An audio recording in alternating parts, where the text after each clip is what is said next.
Hello, reader. Thank you for joining us. This is the Christian Readers Community Podcast. On this podcast, we will be discussing with fellow readers and authors.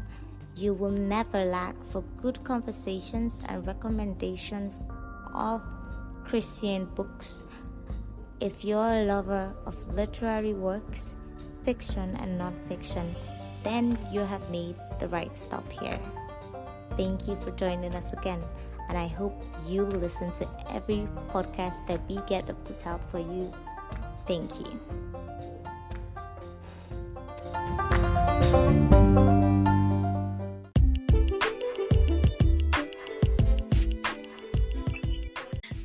Welcome to the Christian Readers Community.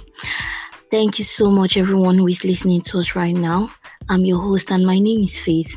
If this is your first time of listening to us, I do hope you would enjoy this episode, and do feel free to check out other episodes that we've published.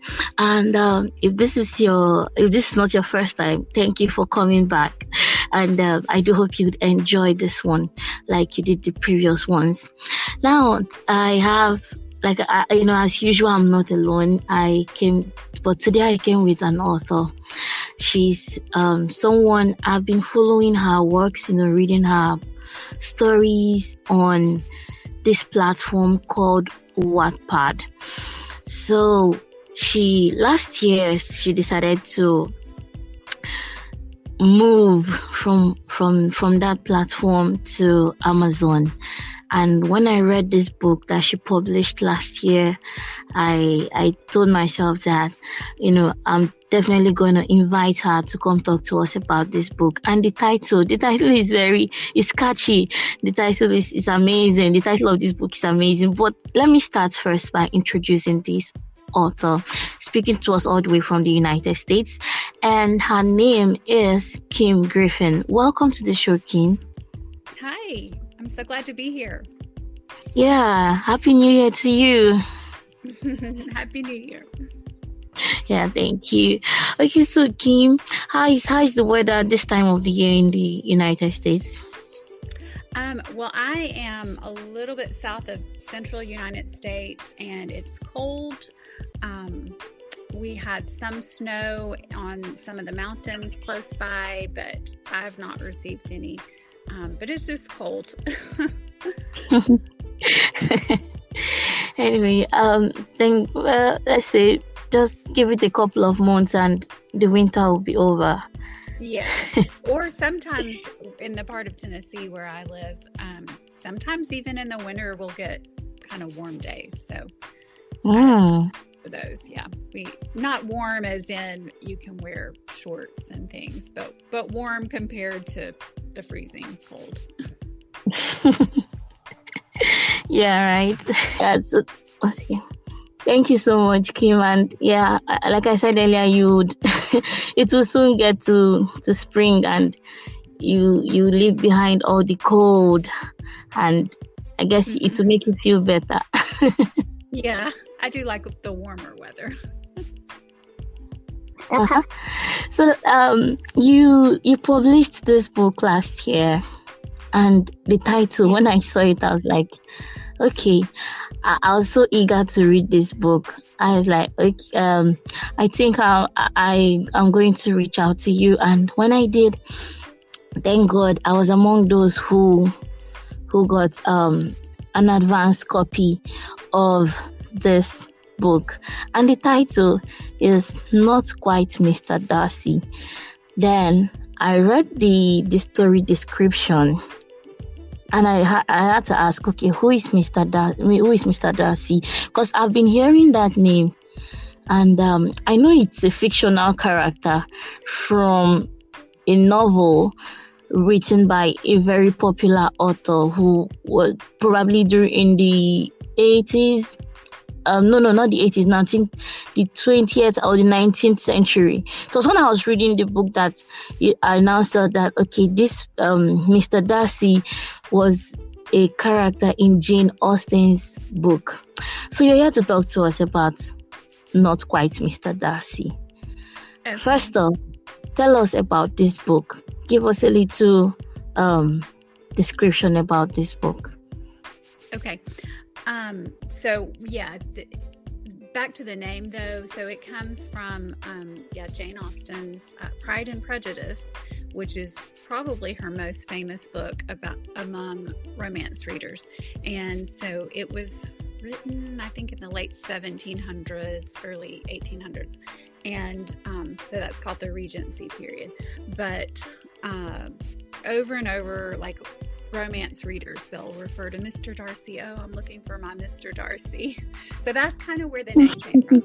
And I do love Jane Austen's books, and I always really enjoyed them. But one thing I always thought when I was reading her books was, I wish there was like talk about Jesus in them, like it pointed people to Christ.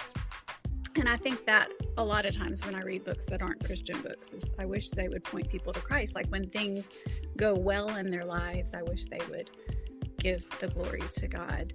So my book, Not Quite Mr. Darcy, it kind of stems from that, in that the fact that romance readers always think, oh, Mr. Darcy, he's the perfect, ideal man. He's the type of man that I need. And the reality is that no man is perfect. And we know that as Christians, that nobody is perfect. And so, especially as I've gotten older and I've been married a number of years, I've seen, like, even my husband, who I love, and we've been married for 31 years, he's not perfect. And nor was he when we were dating. And so it kind of goes along with that. And also, as I've gotten older, and some of our friends, their marriages have failed, or, they haven't made it through the hard times and things like that. And so that was kind of in the back of my mind. And so in my book, this young lady, and I don't want to give too many details, you've read it, so I like to have lots of surprises in my books. But at the beginning, you do realize pretty quickly that her husband died, and she's still young. And so that's not a big secret. And she's still young. She's from the South in the U.S., like I am, and but she's always wanted to go travel, and always wanted to go to England, to the stories that to the places where Jane Austen wrote her stories. And so she ends up getting a job. She's a nurse, and she gets a job on the coast of England, taking care of a dementia patient, an older woman who has dementia. And she's going to be a live-in nurse for this woman. And so there's that. She's traveling. So she already has her back issues of her husband dying, but as the story goes on, you find out more about that relationship. And so she's not really looking for a relationship, but as often happens in our lives, God puts things in our lives that we don't expect, and twists and turns that we don't expect. So in this book, I tried to have the main character starts off, she believes she's a Christian, and I don't want to say too much because there's a lot that happens. But that also came just from my own personal experience, just getting to know people. I also do ministry work, and I lead women's Bible studies,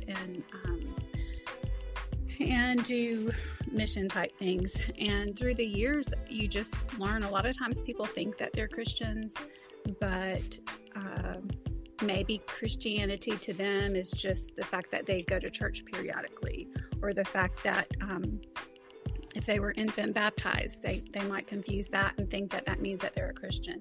And so I'm coming from that aspect. Like, I want people to see like what real Christianity is, and I tried to portray that through Kate's life and the lives of some of the others that she intersects with. But Kate doesn't have an easy life, and things keep hitting her that are very hard and difficult.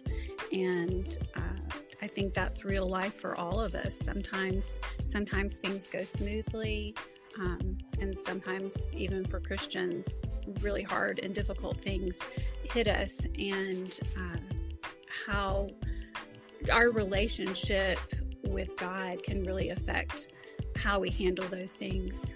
We can lean into our relationship with God and grow in our relationship with God, or we can get angry at God and turn away from Him. And so I tried to give lots of opportunities for her new faith to be tested in that way in this book. And so there's a lot of that.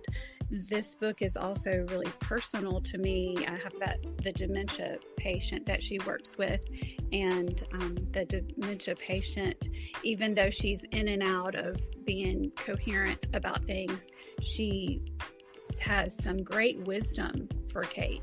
And that's personal to me because my mom had Alzheimer's for 14 and a half years before she died. And she was very similar. I was close to her. She was a super strong Christian. And especially earlier on, as she was experiencing the dementia from the Alzheimer's, she would, sometimes have really good pieces of wisdom for me, but then other times things that she said didn't make sense, or, she just couldn't do that. And it was a hard thing to go through. And I wrote this after she had died, so I think it was also kind of a way for me to let some of that go. I did dedicate this book to her because she was a woman of faith, and so that was a special thing to me. So yeah, there are a lot of different things that go into this book, but it's a young woman's journey of faith, basically learning who God really is and learning that God wants a relationship with us, not just to be somebody we talk about, or He's not somebody that's far away from us, but He's somebody that wants to be close and intricately involved in our lives. And so she learns that, and she learns what it means to be a real Christian through that. And then there are other side characters who are also interacting and learning about their faith and that type of thing. And yeah, that's my book. Wow. I read your book cover to cover, and I saw the dedication. And I guess you did dedicate that book to your mom, your late mom. And I can't imagine what you went through. I can't imagine. I've never been with someone with dementia or Alzheimer's, so I can't even imagine how difficult that period was for you or for anyone who has or is currently going through that experience. And it was really an emotional book, and it's strong. The emotions in the emotional experience with this book was very strong.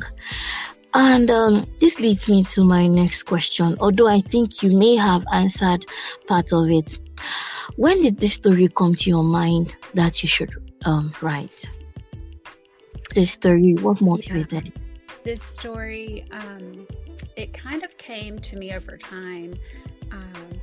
First, I think the first thing that came to my mind was that I did want to write a story of a woman who went to England and worked with a dementia patient. And I did also mention earlier how I've seen like other relationships, other marriages fall apart or have issues, and how they've had to work through those, or how they haven't worked through those.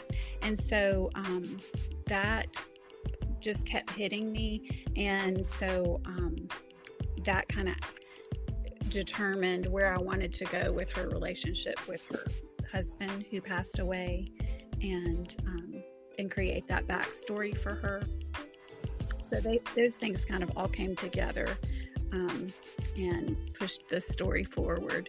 And since it was going to be my first official published book, I wanted it to have some kind of tie-in to Jane Austen because, like I said, I really do love her works, and so I thought it would be fun to tie that in, and because also I was trying to convey the idea that, you know, we're human, and that perfect man is not really going to be perfect.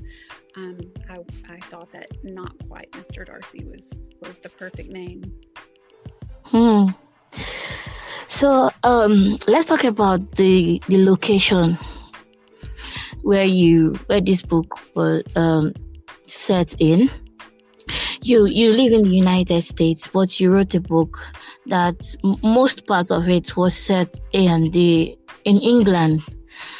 And here goes. You know, writing about a different location from where you live is a little, it's not just a little, it's tedious. It's a little hard because you'd had to do researches to know about that environment, learn their mannerisms, the location, the way things looked like, and also want to come to the research aspect of this book. What you did, and how challenging was it knowing that you were going to write a story set in England? Did you have to travel? Because in some cases I've seen authors that travel all the way, from they travel from one location to that particular location that they want to write about, that they want to feature in their books. So how did you go about this one? Because England and the United States, they are on two different continents. So how did you go about doing this one? Because you featured both the United States and England. And when you were in the United States, I felt the shift. When you were writing and the characters returned to England, I felt the shift as well. So I guess it was from what I saw, I think everything was clear. The difference were there. So how did you go about this? How did you pull it off? Okay. It was a little bit complex, and I was a little bit intimidated going into it. So the main character, Kate, she's from Memphis, which is where I am from. So that was a familiar place, although I haven't lived there. That's not been my hometown for a while. But I still go back to visit family. So that part was pretty easy, but then England, and then there's even just a little weekend she goes to Paris. Those I drew from, Paris, yeah. Yeah, I drew from a trip that I took with my husband and my kids some years back, maybe 2016, and we went to London, and then we took a train out to Dover, just like Kate does at the very beginning of the story. She flies into London and takes a train out to Dover. And so I was able to kind of recall my feelings on that, because that was, a first experience for me. And so like we had spent some time out in Dover, like a little day trip. So I was a little bit familiar with that. Also, on that same trip, we took a train from London, and we went through the Channel to Paris. So for that trip, I was able to recall that. And then we have since had gone to Paris another time, but have not gone back to London. So I had a little bit of a framework of personal experience, knowing what it felt like going and having all those things fresh and new. But the internet I'm so thankful. I couldn't have done this years ago without the internet, because, I was able to research like what temperature it should be at certain times of year. And I was even able to bring up the Google Earth and like look visually at the landscape and the buildings. You can get 3Ds of the buildings, which is really amazing. And since I have a background in interior design and architecture, that interests me as well. So I was able to get a really rich idea. Like I would you can stick your little person on the Google Earth map. You can stick your person on a road and then get a 3D image, and you can walk down the road. And so I did that in a number of places that she visited in the book, so I could actually see, like, what do these buildings look like in 3D, and what do these streets look like when you're walking down, because I wanted to, I wanted it to feel real. And so that was a lot of fun. And but it was a little bit intimidating, and I did a lot of research trying to find out, like, some phrases that they would use in England. And I did have, when I sent out for my initial beta readers, one of them had a good friend who is from England, and so she would message her for me about some certain things and say, hey, I don't think they would say it exactly this way. This is what they would say. And so that was helpful. And it may not be, I'm sure not 100% accurate. Somebody that's from there probably goes, oh, it would be a little bit different here or there. But I tried to do the best to give the feel. Yes. I I just remembered something, and it's from another book I read. And in this book, I read the author's note as well. And so this author was, kind of acknowledging, when I read the acknowledgement section, this person was acknowledging some Nigerians that helped him out, because I'm Nigerian, living in Nigeria currently. And this book I read, it was authored by an American. So he featured both America, Europe, Jerusalem, and Nigeria. Okay, Jerusalem was actually featured in the second book in this series. So when the person was writing about Nigeria, I read so many accurate stuff about the country, and I was like, oh, this is beautiful. But the person actually did something. He said that Nigeria's prime minister. Then I smiled when I read that place, because we don't actually use the word prime minister here. Yeah.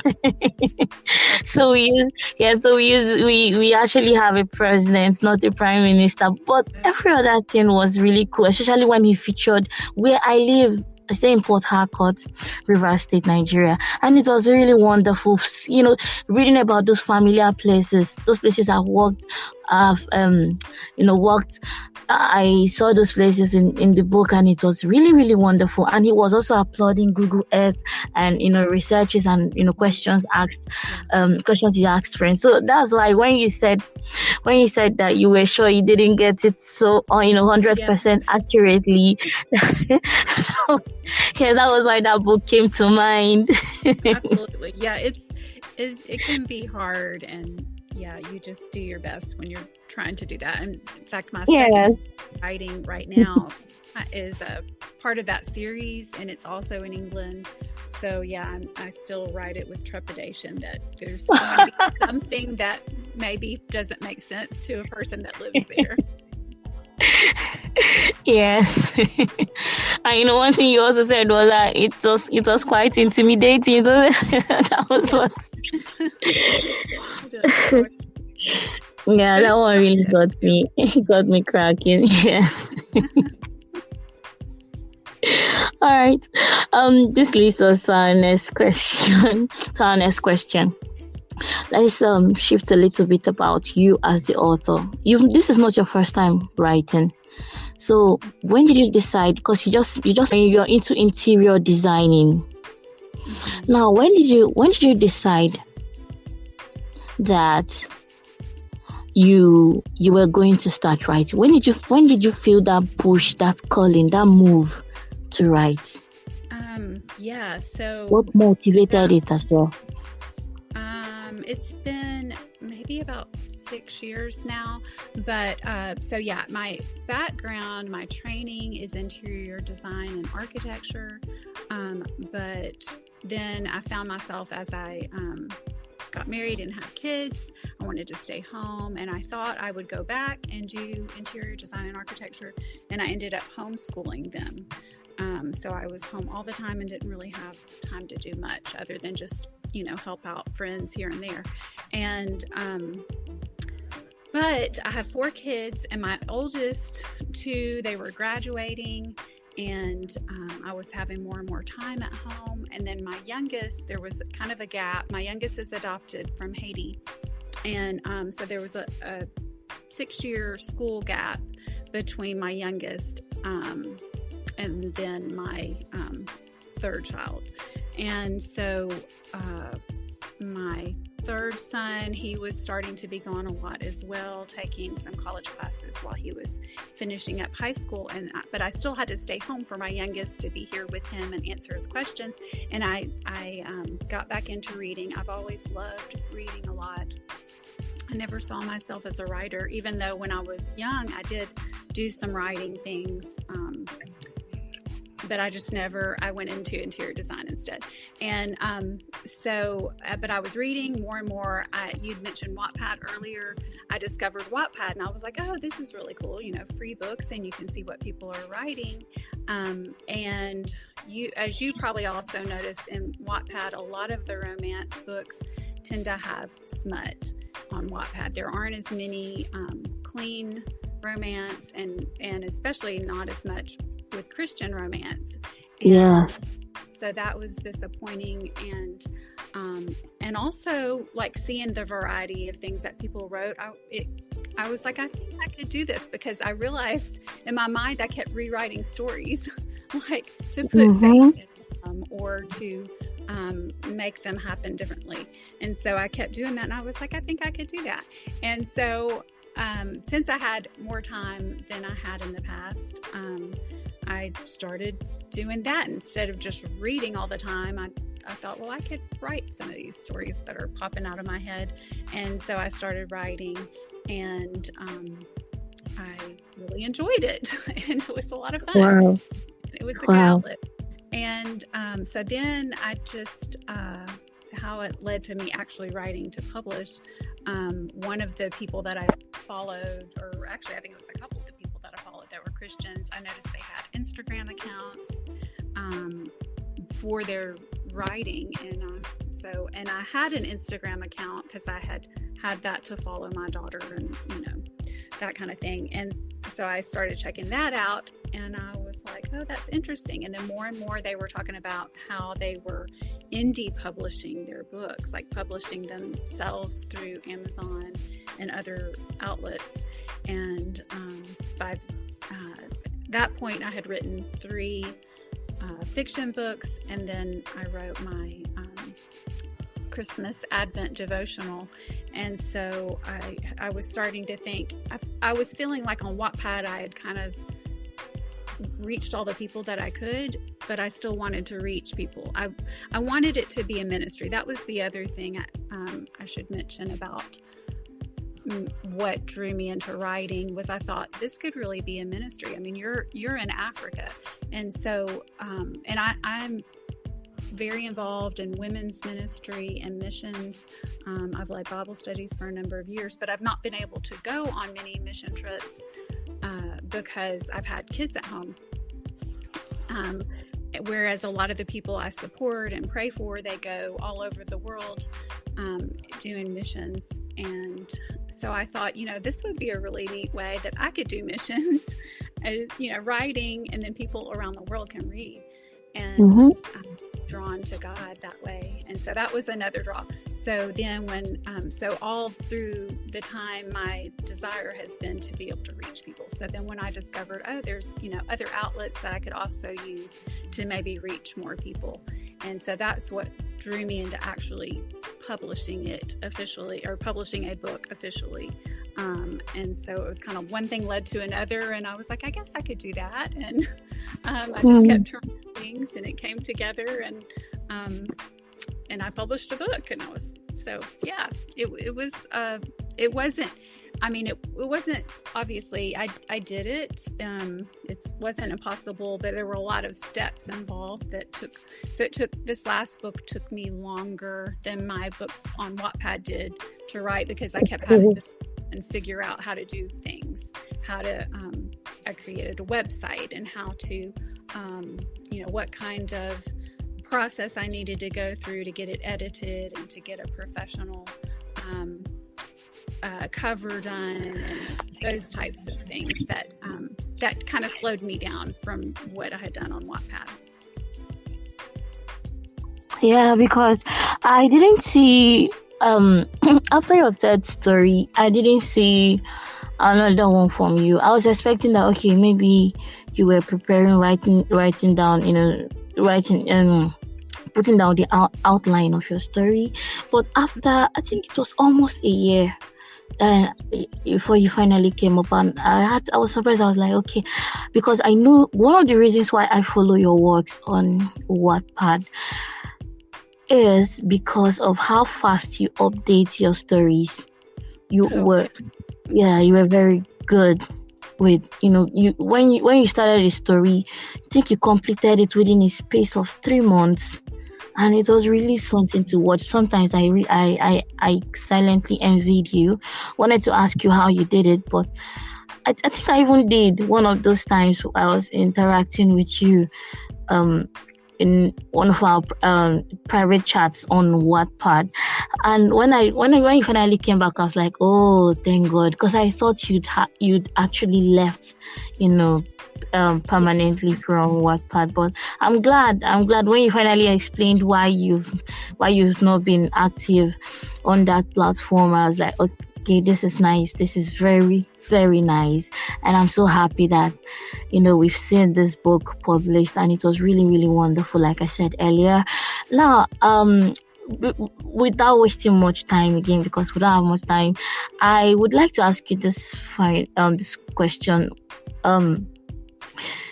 Between writing, editing, publishing, researching, everything, every step you took with writing and publishing this book, every step you took for the entire publication, what would you say was the most challenging? And what would you say was the most rewarding for you? The most challenging was probably the editing, and actually, so I did my own editing, and then I went through what is called having beta readers read, and so that's sending it out to some early readers, just a handful of readers, and they give feedback on it. And with this particular book, I knew something was not quite what it needed to be to go out in the world.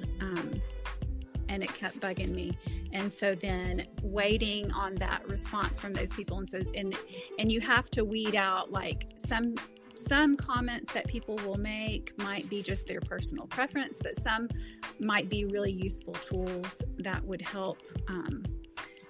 And so when I finally compiled all that information together and realized the changes I needed to make, but at that point I had an editor lined up, and so I was in a time crunch, and I had to get all those changes made really quickly. I had like maybe 1 week to get them changed, and it was pretty daunting because there were some major things I had to change. Like, I had to read through so much of it, and in order to make sure I didn't miss anything that needed to be changed. And so that was a little bit daunting. So that was probably the most challenging, getting it like from my words, and then having people review it, making changes, and that part of it was the most challenging for me. I guess the most rewarding was, I would say, when I uploaded it onto Kindle to be put out as a print book and as an ebook. That was like, I've done it. It's on there, and it shows you. Yeah, that was really exciting and strange. That was neat. And then also that I ordered like a author's copy, like where for you to look it over. And my first paperback copy that I received, that was really cool too. But I really think that the most exciting was just that uploading. Seeing it there on Kindle, like, oh, there's my book. People can buy it now. So, Yeah, it's really wonderful. Wow, I'm glad. I'm happy. Yes, it's really, really beautiful because when you're writing, editing, it looks like hard work.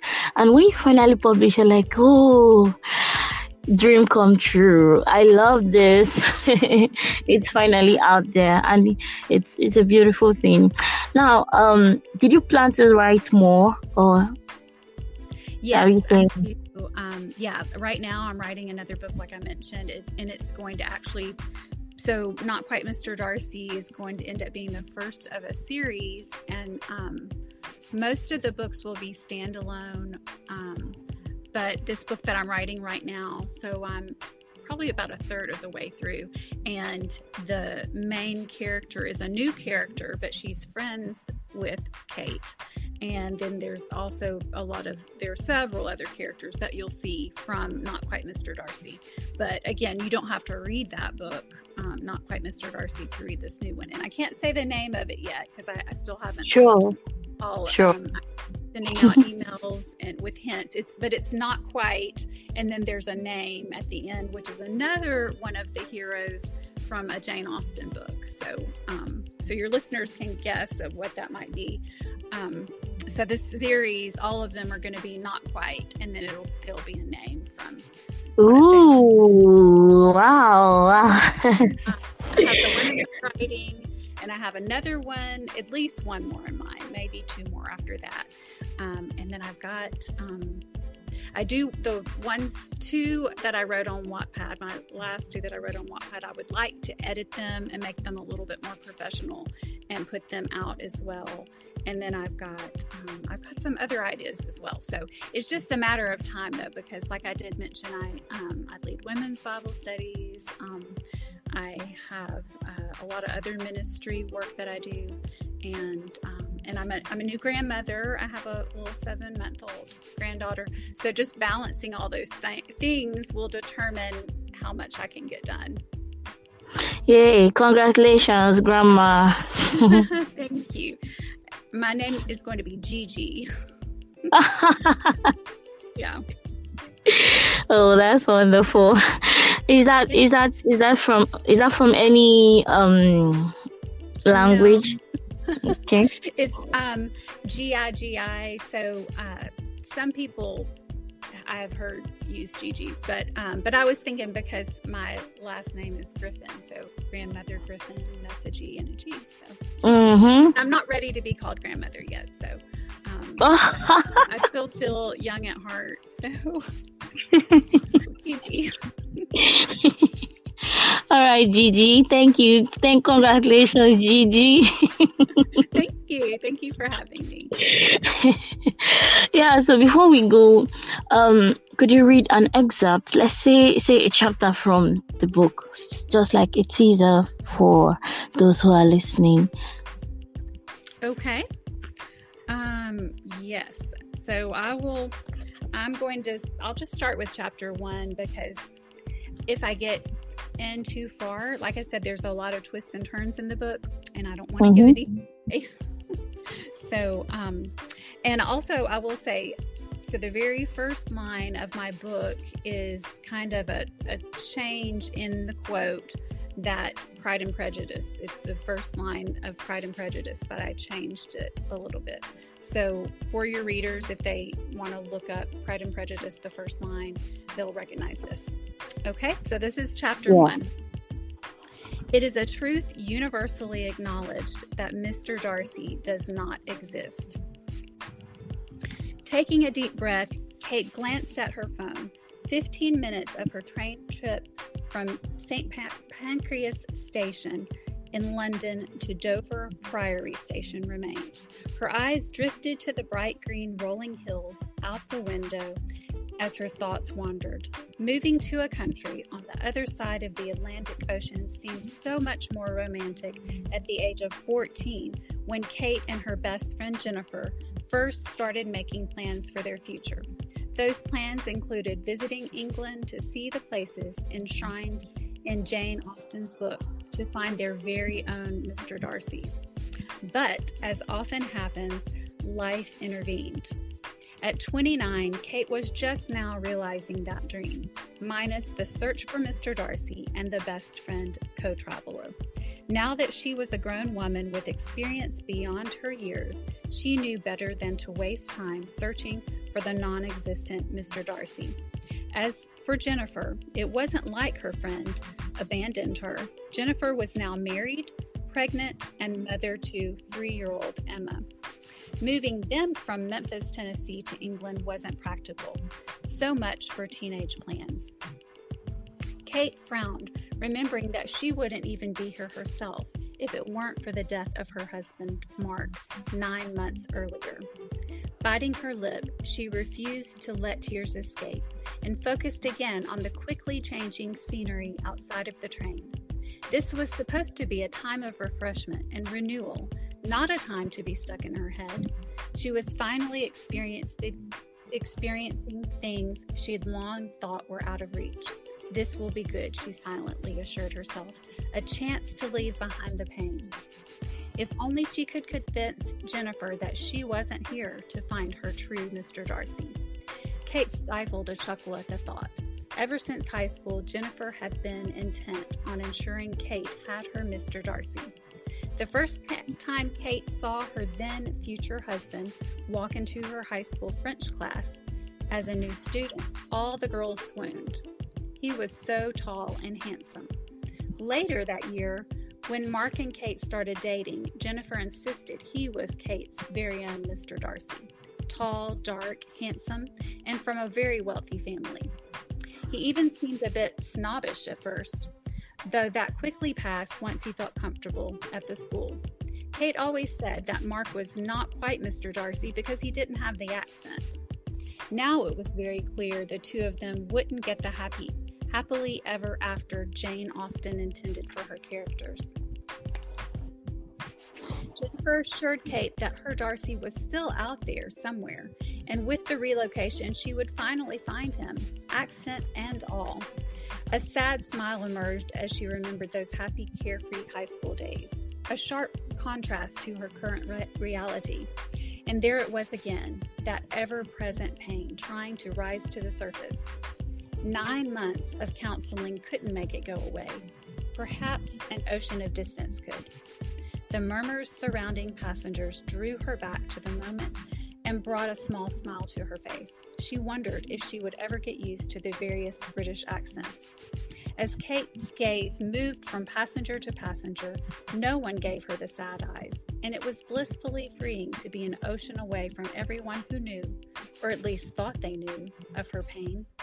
She'd told her new employer, Tracy, about her husband's death, but had requested that she keep it to herself.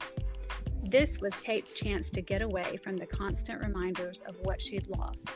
Thankfully, her soon-to-be patient was unaware of Mark's death, and Kate planned to keep it that way. Should I stop there? Yeah. Wow. And this book, like I said before, I read it, and it's full of mysteries, and even the late husband didn't escape from it, and not even the woman with dementia. Everybody in this book, there was just this mystery that was tied to everyone, every character in this book. And when you read it, you would follow all the characters and not quite Mr. Darcy to dig them out, keep digging them out until the last. And there was a line I love so much. And when I read it, I was like, oh, beautiful. This is wonderful. And that reason is tied to the title of this book, Not Quite Mr. Darcy. I'm not going to give it away. I'm not going to say that line that was intriguing to me, because it's almost at the last line. It's almost, I think, at the last chapter of the book. Yes, it was at the last. Was it the last or second to the last chapter of the book? Second to the last. I think I know what you're talking about. Yeah. When I read it, I was like, woo! I can't believe this. I can't believe this. I was like, what a wonderful line. What a beautiful line. Then I was like, okay, no problem. So if you should like to know what that line is, you should go and get this book from Amazon and you'd read it, you understand it, and I'm sure when you get to that line, you say, okay, this is the line Faith was talking about. So yeah. So that's it, everyone. Before we go, Kim, is there any means of contact that you like? Let's say if someone wants to get in touch, follow up, and let's say follow up for the next, and keep tab to see when you release your next book. How would they be able to do that? So as I mentioned earlier, I created a website and it is kimgriffin.org. So KIMGRIFF, that's in frog, IN.org. O-R-G. And you can go on there and there's a place where it says to contact me, and you can send, put in your email and your name and a message, and it will send that to my email. So you can do that. And also through that same website, you can sign up for my newsletter. And with that, I put in updates on my writing. So you mentioned like you got to do an advanced reader copy. The people that read my newsletter, they're going to be the first people that I announce that I need ARC readers for, advanced reader copies. And so they'll get that opportunity first to sign up to read that, and they'll get those early copies. And on my newsletters that I've been sending out, I try to do like a little Bible study. It attaches to my blog. Just updates on different things, ministry opportunities, and also ideas for clean and or Christian books that they can read, new authors. I introduce them to new authors and things like that on the newsletter. So all that can be accessed through kimgriffin.org. Okay. All right. You've heard it. And if you also like to read more to know more about Kim, you just check the description section of this episode and you see her biography and her details, the link to her website, so you'll be able to click on it directly and it will take you to her landing page, to her homepage, where you'd be able to follow her on her social media and sign up to her newsletter if you want. She's also on Goodreads because I reviewed her book on that platform, so she's there. You can also follow her on that platform as well, and you can also follow her on you're also on Amazon, right? I mean, you have an author's page there. Yeah, so you can also follow her on Amazon. So everyone, thank you so much, Kim, for coming. I'm very grateful you honored my invitation once again, and I hope that when I invite you, because I would definitely love to invite you when you have your next book released, I do hope that when I invite you, you'd be willing to come again. Absolutely. Thank you so much for having me. Thank you too. Yes, everyone, thank you so much for another wonderful episode. Thank you for listening. I do hope you keep coming back again. Once again, if you enjoyed this series and the previous ones, please do feel free to follow us so that you'd be updated when a new content is uploaded. And if you're already following, feel free to like our episode and share them to those whom share this episode in particular to every hopeless romantic out there, because this book is your standard romantic fiction, but it's why it is even more beautiful than your average romantic fiction is because it's a Christian. It has the scriptures in it. Trust me, from someone who has read this book, it gives you everything you'd expect from a Christian romance, romantic fiction rather. So thank you everyone for joining once again. Until I come your way again, I'm saying stay safe, stay blessed, and bye bye.